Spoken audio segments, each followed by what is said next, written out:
Movie explained videos are bullshit, and this isn't really a review so much as I just want to talk about things Skinamarink made me cinema think about. So, this is your spoiler warning for both the movie Skinamarink 2022 and also for the fact that this is going to be a rambling mess of disconnected thoughts that maybe won't even make a coherent message, but I hope something sticks with you. Okay, let's go.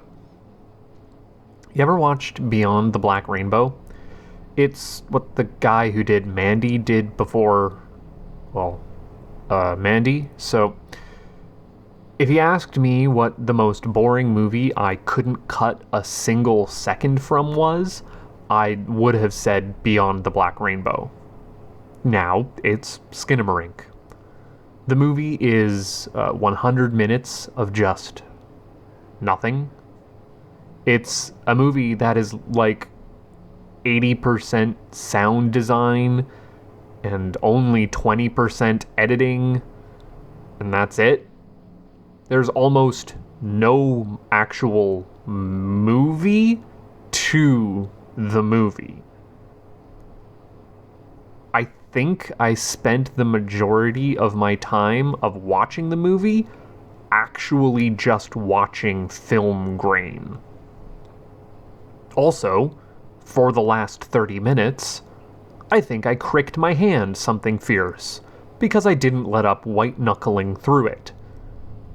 I took to just kind of mumbling to myself, fuck off, in the last 10 minutes just to keep myself from screaming if there was going to be some kind of jump scare.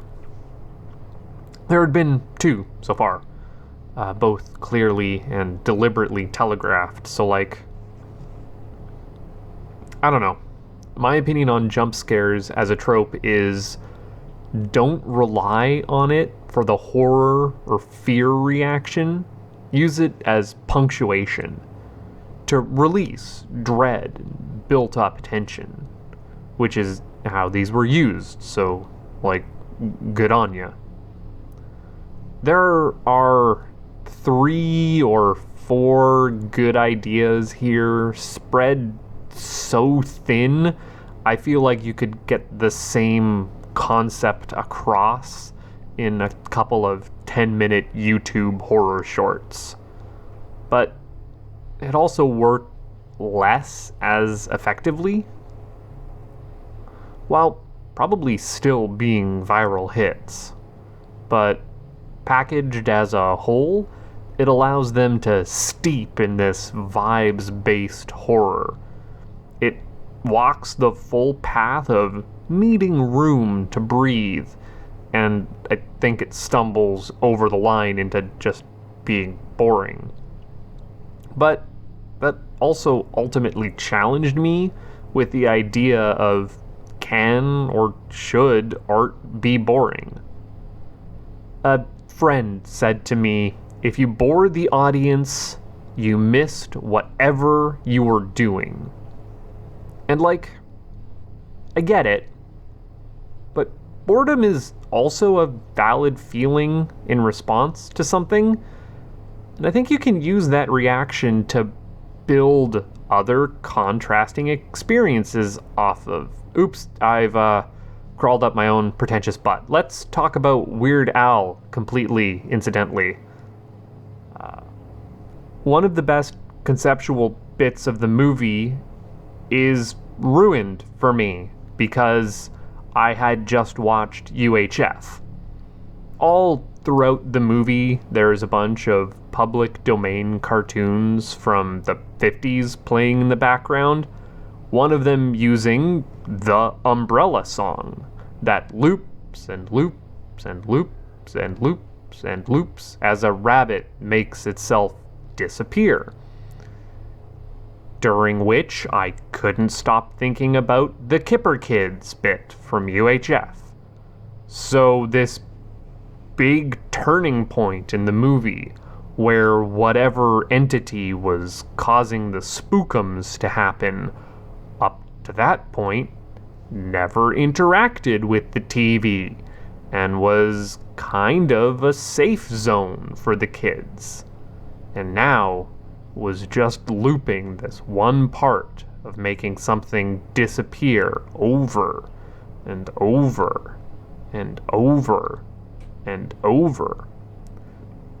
Which is where the horror came from up to that point, the act of things disappearing. I felt both equal parts dread, going, oh no, it's learning a new trick. Well, not new. I guess it's going to mess with things in a new way. Or it's just going to disappear something previously thought sacrosanct. And also, my brain just kept going, While repetition legitimizes, unfortunate associations can deflate tension. This isn't a review or recap or critique, but I do want to talk specifics of what the moments of horror were that did work for me. So, they do have to explain the plot. Well, what plot there is.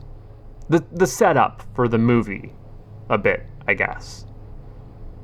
So, it's about two kids who wake up and find their house is missing some key features. Windows, doors, their parents. For some reason, one of their two toilets, the phone doesn't work.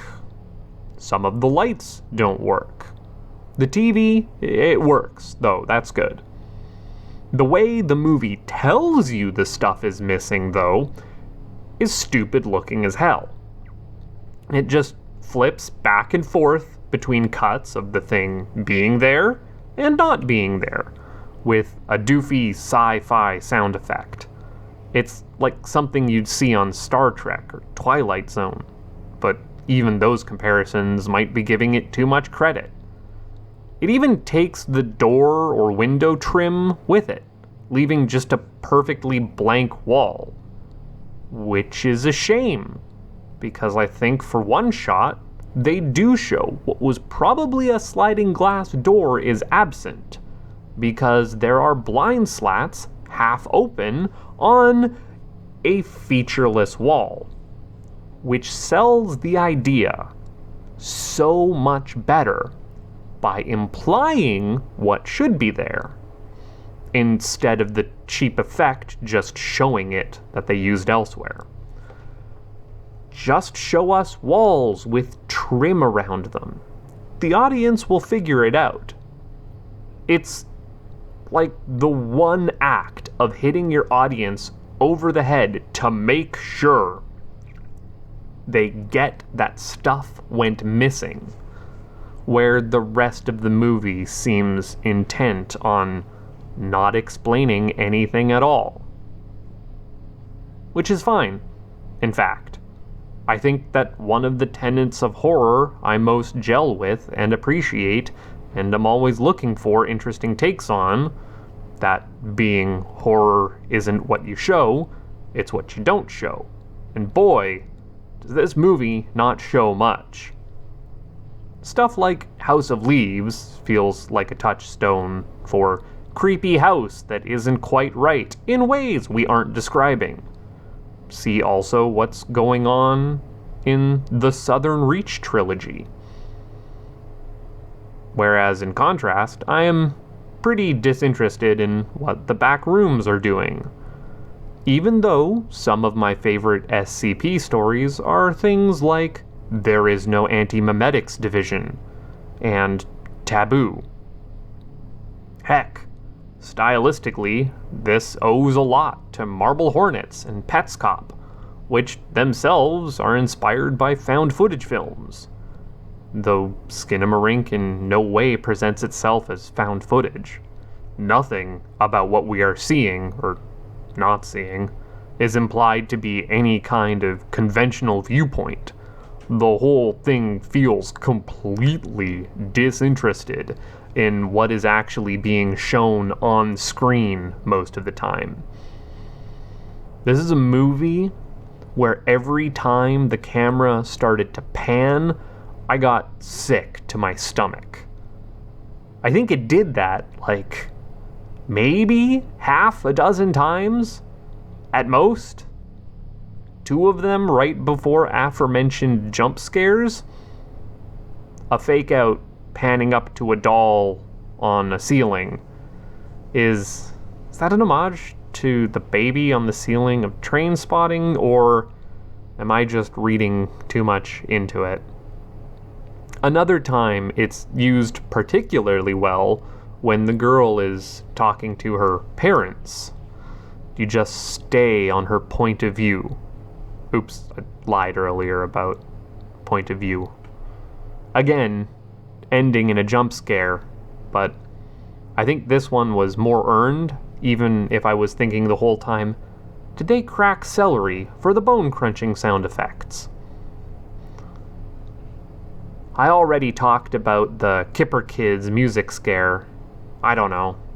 The cut your eye out thing felt totally superfluous, but was used as setup for many things going forward, including the most spoken dialogue in the film when the kid is talking to the emergency operator. Did the movie need to have that false hope scene? I think I would have been fine with just always terrible all the time. But again, that is set up for the other jump scare, that stupid toy phone. I can't believe the restraint it took to go over an hour of looking at grainy black nothing before putting a spookum of just the whites of eyes in the darkness. And it pulls that trick twice, using it again as the closer to the movie. I skipped over the most overt similarity to House of Leaves, with the ever-expanding upside-down room and then the forever hallway, and the void the house exterior, with windows included for some reason, is in.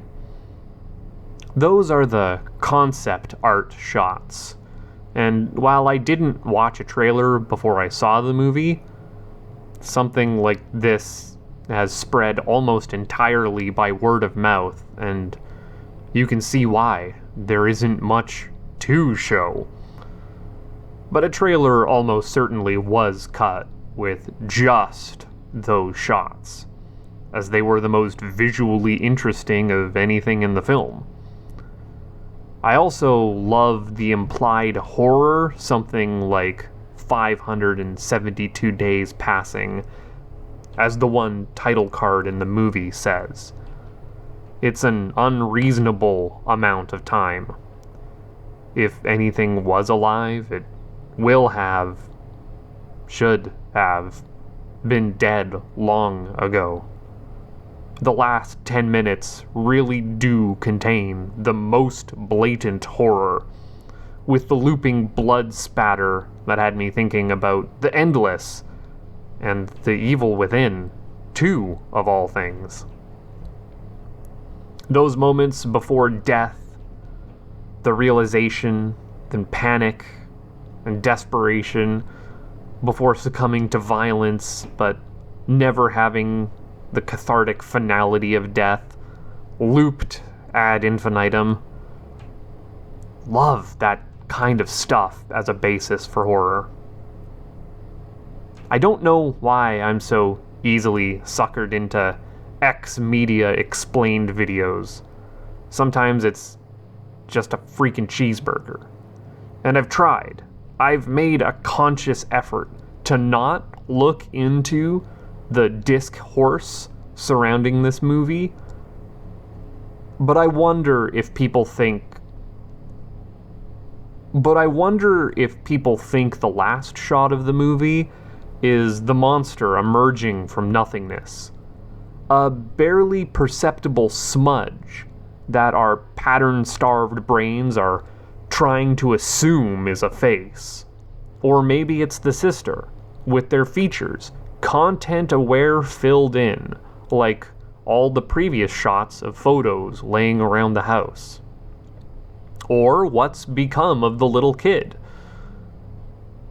And is it asking, what's your name, to us, the audience?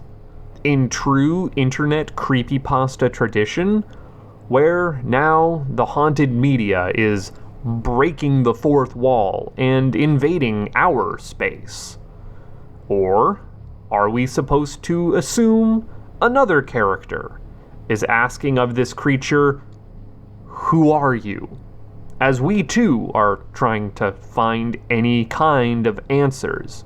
Oops, there I go again, trying to crawl up my own butt. But uh-oh, the skin hole has been smoothed over. Oh no. That's it. That's all the horrific things in the movie. All of them. I guess the creepy voice uses a generic pitch-shifted filter, if anyone still finds that spoopy. So, am I making this just as a way to process the fact that, dumb and basic as it all is, as much as I have seen these elements elsewhere and explored in other ways, and have been thinking about this kind of stuff for years, for whatever reason, this still impacted me. It spooked me? Where I normally just walk around my house in pitch black, lit only by my phone if need be, because I'm just used to being awake while it's 3 a.m. and have no need for lights. Recently, I've been turning on the lights now, just to see the corners of the rooms, because I don't want to get spooked by something I am only half making out of the corner of my eyes. I'm almost 30, and I got scared by the latest TikTok horror movie memes. This is my life now. Great.